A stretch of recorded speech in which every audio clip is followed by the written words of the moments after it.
Magandang hapon po. Ito po si Kuya Saldi at si Ate Marjorie. Sila po ay galing pang Mamatid at pumunta po dito sa atin sa Santa Rosa upang puntahan po tayo at magpahayag ng kanilang testimony. Ako po si Saldi Fronton.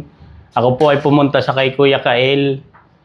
Ako po ay dating hindi mananampalataya ng Panginoon Kristo. Ako po ay nahubog sa kanyang mga aral. Dahil po sa kanya, ako po ay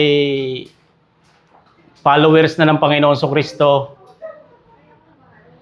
Sa dami ko pagsusuri na iba't ibang aral, ay sa Kuya Kael po ako nahubog. Ako po ay nagpapasalamat sa kanya ng maraming salamat. Pero ang kapurihan po ay sa Diyos lamang.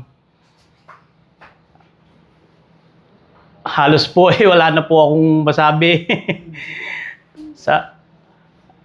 Ngayon ko po lang naramdaman ang kagalakan at sa biyaya po ng Diyos, sa mga kapatid ko, sana magbalik loob na tayo sa Panginoon Kristo. Sa mga kaibigan ko, sa aking mga kumpare, magbalik loob na tayo sa Panginoon Kristo habang tayo po ay nabubuhay pa. Amen. Maraming salamat po. Ila po Kuya Kael. Ako po si Marjorie Fronton, asawa po ni Saldi Fronton.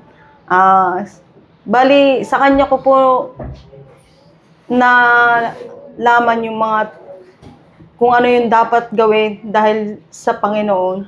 At saka siya po yung naghumubog sa akin para matuto ako ng salita ng Diyos at magkaroon po ako ng lakas ng loob para lumapit sa Kanya, na magkaroon ako ng matutunan ko lahat yung mga salita ng Diyos para ako'y maligtas at yung aking pamilya bilang ako at saka yung aking asawa na humubog sa akin sa pananampalataya at sa pagbabasa ng Bible na bilang kay Mr. Kael na natututunan ko siya kung paano siya magsabi ng mga salita ng Diyos para magkaroon tayo ng kapayapaan at kaligtasan bago tayo mamatay sa ibabaw dito sa ating mundo.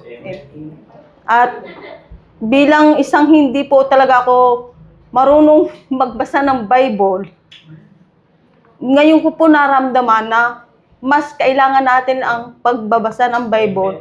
Dahil dito, malalaman natin yung mga hindi natin alam bilang mananampalataya. Yun lang po. Amen. Bilang isang mananampalataya ng Panginoong Kristo, ito po yung kagalakan na hindi kayang bayaran ng kahit na anong panghalaga, ng kahit na anong halaga ng salapi o ng material na bagay sa mundong ito.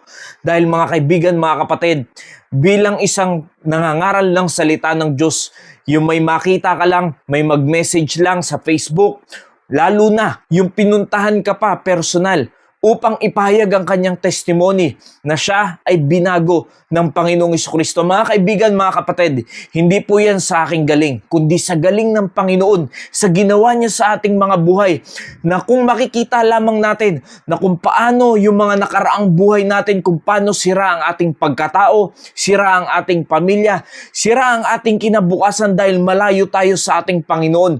Pero sa habag at biyaya ng ating Diyos, ay nakasumpong tayo ng kaligtasan sa pamamagitan ng ating Panginoong Kristo. At isa po sila Kuya Saldi at Ate Marjorie sa tumutuwang sa evangelism, mga kaibigan, mga kapatid. Salamat sa Panginoon dahil sa daming nanonood sa ating online ay meron palang ganitong natatagong istorya. Merong magandang testimony na kung paanong kumilos ang Panginoon sa kanilang mga buhay, mga kaibigan, mga kapatid. At isa po itong encouragement para sa akin na sa pamamagitan ng mga social media platform ay meron palang mga nababago ang buhay dahil sa ating Panginoong Kristo. Patuloy nyo pong i-share ang ating mga videos dahil hindi natin alam yung mga kaibigan, mga kapatid, mga kamag-anak natin ay makakilala sa Panginoon at mabago rin ang kanilang mga buhay. Nawa naging pagpapala po ang mensaheng ito. Maraming salamat po and God bless you all.